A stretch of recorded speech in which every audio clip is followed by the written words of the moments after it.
El corazón delator. Edgar Allan Poe. Es cierto, siempre he sido nervioso, muy nervioso, terriblemente nervioso. Pero, ¿por qué afirman ustedes que estoy loco? La enfermedad había agudizado mis sentidos, en vez de destruirlos o embotarlos. Y mi oído era el más agudo de todos. Oía todo lo que puede oírse en la tierra y en el cielo. Muchas cosas oí en el infierno. ¿Cómo puedo estar loco entonces? Escuchen y observen con cuánta cordura, con cuánta tranquilidad les cuento mi historia.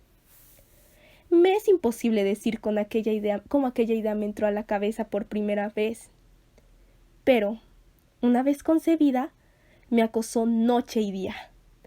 Yo no perseguía ningún propósito, ni tampoco estaba colérico. Quería mucho al viejo. Jamás me había hecho nada malo. Jamás me insultó. Su dinero no me interesaba. Me parece que fue su ojo. Sí, eso fue. Tenía un ojo semejante al de un buitre, un ojo celeste y velado por una tela. Cada vez que lo clavaba en mí, se me helaba la sangre.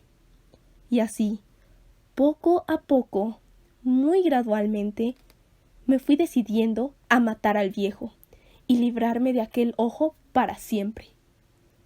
Presten atención ahora. Ustedes me toman por loco. Pero los locos no saben nada. En cambio, si hubieran podido verme, si hubieran podido ver con qué habilidad procedí, con qué cuidado, con qué previsión, con qué disimulo me puse a la obra. Jamás fui más amable con el viejo que la semana antes de matarlo. Todas las noches, hacia las 12, hacía yo girar el picaporte de su puerta y la abría. Oh, tan suavemente. Y entonces, cuando la abertura era lo bastante grande para pasar la cabeza, levantaba una linterna sorda, cerrada, completamente cerrada, de manera que no se viera ninguna luz, y tras ella pasaba la cabeza. Oh, ustedes se hubieran reído al ver cuán astutamente pasaba la cabeza. La movía lentamente, muy, muy lentamente, a fin de no perturbar el sueño del viejo. Me llevaba 1 hora entera introducir completamente la cabeza por la abertura de la puerta, hasta verlo tendido en su cama. ¿Eh? ¿Es que un loco hubiera sido tan prudente como yo? Y entonces, cuando tenía la cabeza completamente dentro del cuarto, abría la linterna cautelosamente. Oh, tan cautelosamente. Sí, cautelosamente iba abriendo la linterna, pues crujían las bisagras. La iba abriendo lo suficiente para que un solo rayo de luz cayera sobre el ojo de buitre. Y esto lo hice durante 7 largas noches, cada noche a las 12. Pero siempre encontré el ojo cerrado, y por eso me era imposible cumplir con mi obra, porque no era el viejo quien me irritaba, sino el mal del ojo. Y por la mañana, apenas iniciado el día, entraba sin miedo en su habitación y le hablaba resueltamente, llamándolo por su nombre con voz cordial y preguntándole cómo le había pasado la noche. Ya ven ustedes que tendría que haber sido un viejo muy astuto para sospechar que todas las noches, justamente a las 12, iba yo a mirarlo mientras dormía.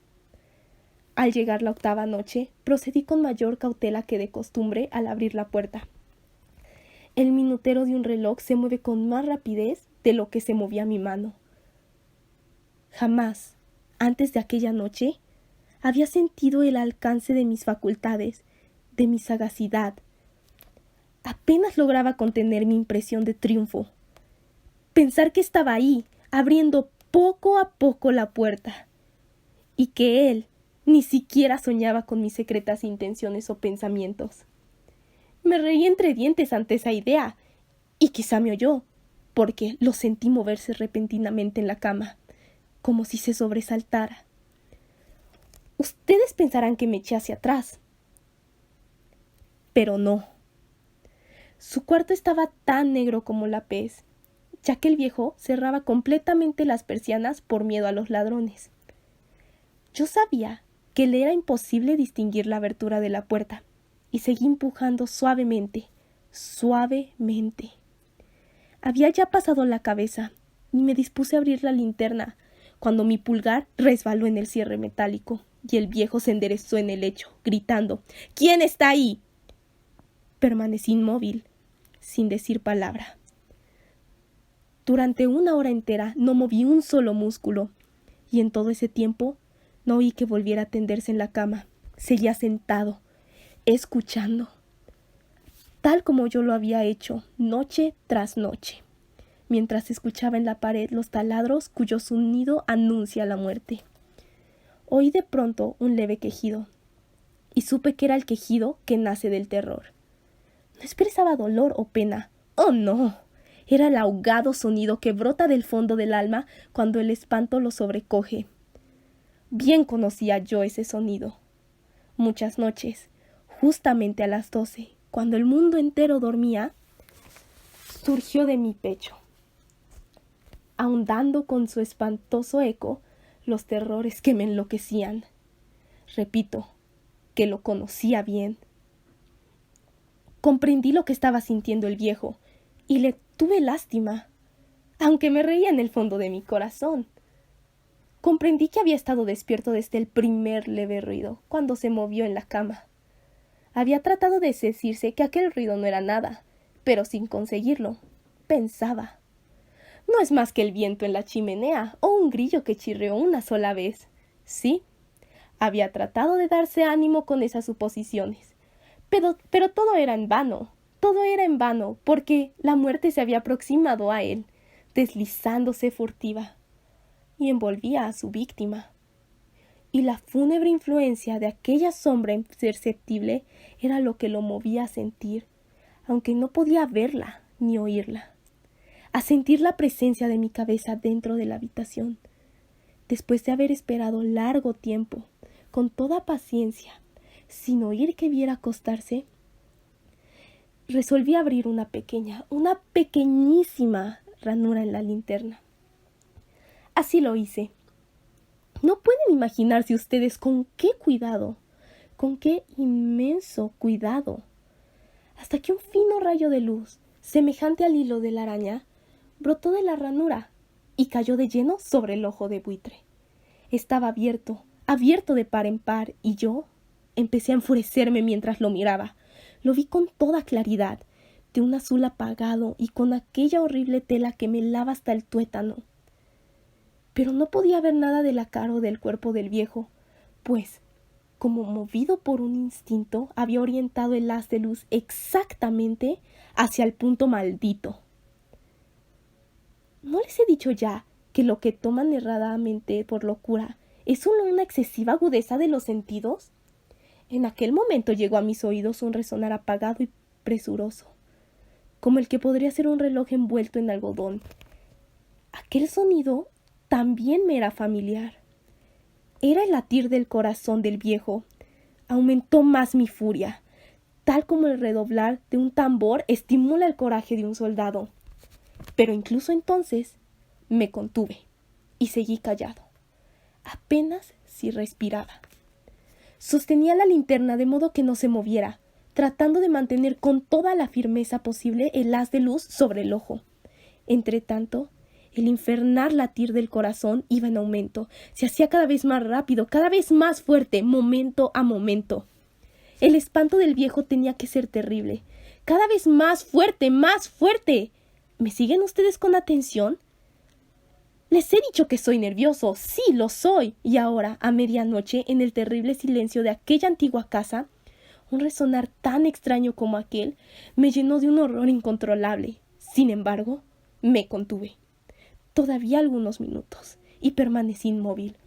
Pero el latido crecía cada vez más fuerte, más fuerte. Me pareció que el corazón iba a estallar. Y una nueva ansiedad se apoderó de mí. Algún vecino podía escuchar aquel sonido. La hora del viejo había sonado. Lanzando un ladrido, abrí del todo la linterna y me precipité a la habitación. El viejo clamó una vez, nada más que una vez. Me bastó un segundo para arrojarlo al suelo y echarle encima el pesado colchón. Sonreí alegremente al ver lo fácil que me había resultado todo. Pero, durante varios minutos, El corazón siguió latiendo con un sonido ahogado. Claro que no me preocupaba, pues nadie podía escucharlo a través de las paredes. Cesó por fin de latir. El viejo había muerto. Levanté el colchón y examiné el cadáver. Sí, estaba muerto, completamente muerto. Apoyé la mano sobre el corazón y la mantuve así largo tiempo.